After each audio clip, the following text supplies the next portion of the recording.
Pulling into Sid Taylor's farm. We're doing some on-farm processing today. So this is what we're turning to since we can't get cattle processed anywhere else right now. So let's see what's going on. I can't get anything in till August.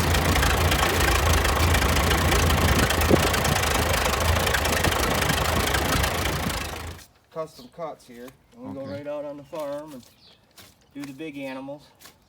I also do chickens. That's my business. All right.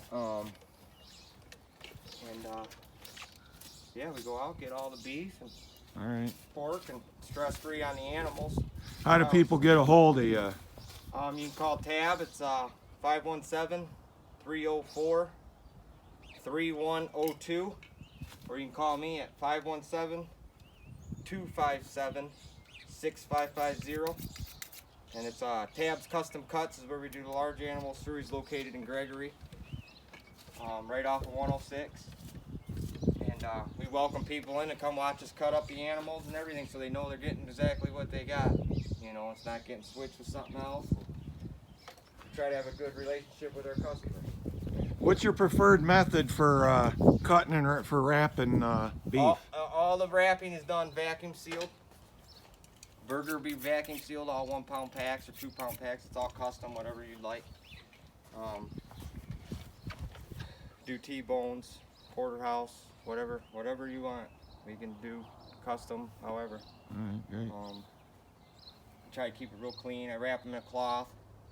They go back to the shop, and then I'll get a weight on them, and then they get one more quick power wash with hot water, and it gets them real nice, super clean, super clean, and let them hang for the amount of time. You know, some beef are different. You know, burger beef, like this one will hang 10 to 14 days.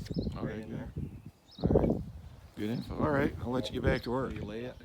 Well, we hang them because that front shoulder pulls down, and that's how you get your T-bones and your rib steaks and everything looks right. If it was laying down flat, it would definitely have an odd shape to it, and it wouldn't look like that. You know, and the presentation's a lot with beef, especially one that's beautiful like this.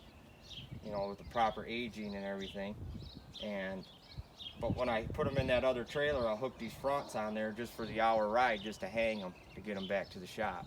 And then once they're at the shop, they're going to get hung from the last rib. We cut the last rib right here, so that'll be your hind quarters, and then your front quarters, which is your chuck.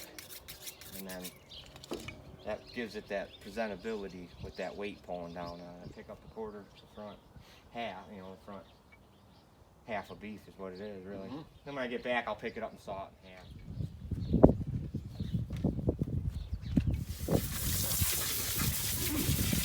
I think most of them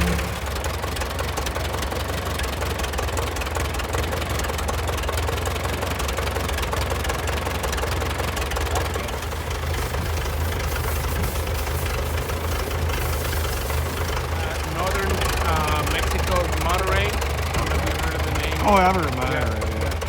Yeah, cousin mine. Oh, right. Some areas. Some of the areas, yeah. Like in the Chihuahua area. And as much meat off of that as you. Yeah, that's basically it, yeah. No, I'm gonna cook it on the stove, but normally we cook it on the ground. Yeah, that's it. Back in my country, we'll do it there, like that. All right, May 5th. And you saw earlier today how farmers can skip all the problems we have with having to transport animals to processing facilities and things like that, and increase the efficiency, how we could get food right from the farm to somebody's table. Recent events with this pandemic have led to a lot of commercial plant closures, and I've been getting a lot of questions on, you know, why there's going to be a meat shortage.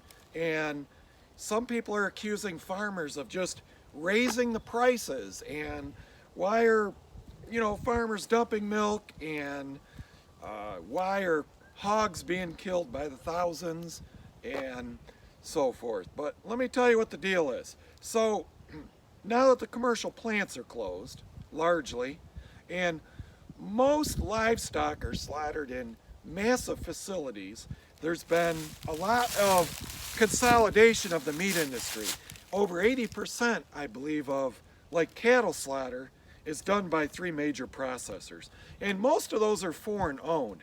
The Chinese just bought JBS out, and before that, Brazil owned JBS. So what's happening now, massive closures because of COVID-19, unemployment benefits to low hourly paid workers, and they're getting paid as much or more than they would if they worked. So employers can't get some of these people back to work. Socialism is here. I can't believe Bernie Sanders dropped out of the race. This is his dream come true. He should have stayed in. So what's happening now, the local small processors that farmers like me use, because most farmers that deal direct with the public can only deal with very small processors, places that slaughter 20 to 40 head a week, if that many. And they're packed now. They're flooded.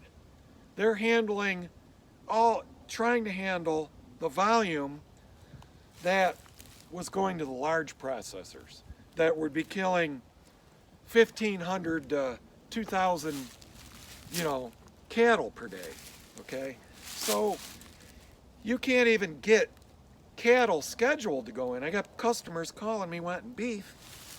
Our local processing plants are scheduled a year out already, okay? And they don't meet the demand at all what the commercial market produces, okay? So what you saw today was real on-farm processing, where, however, unfortunately, that processing you saw today is not USDA inspected, which means you can buy that animal that was being killed, okay, from the farmer. But now that farmer, though, can't have a guy out to say kill 10 cattle, butcher, package, cut, wrap it, freeze it, and store it on their farm to then disperse it to the public at a later date because it wasn't inspected. However, what we can do, we bypassed all that by killing those animals. Somebody already bought that animal before it was processed. It's their animal. They're just paying that guy to butcher it now, okay? It's a method that us farmers are using to take back our food system, and all Americans need to embrace that and get our food security back, okay? But I'm hearing a lot of comments. I got some comments, some concerns from my cousin Paulette out in New York, my mechanic's wife Yolanda. She's seeing these comments saying farmers can hold on to these animals indefinitely. Grass is free. How many of you people out there, how many guys and gals heard that? Grass is free. I think we all would like to tell people how much we're paying for grass, okay? It's not free. So they really don't understand what us farmers go to and the hardships. And I also heard some comments directed sort of at me in an indirect way about how,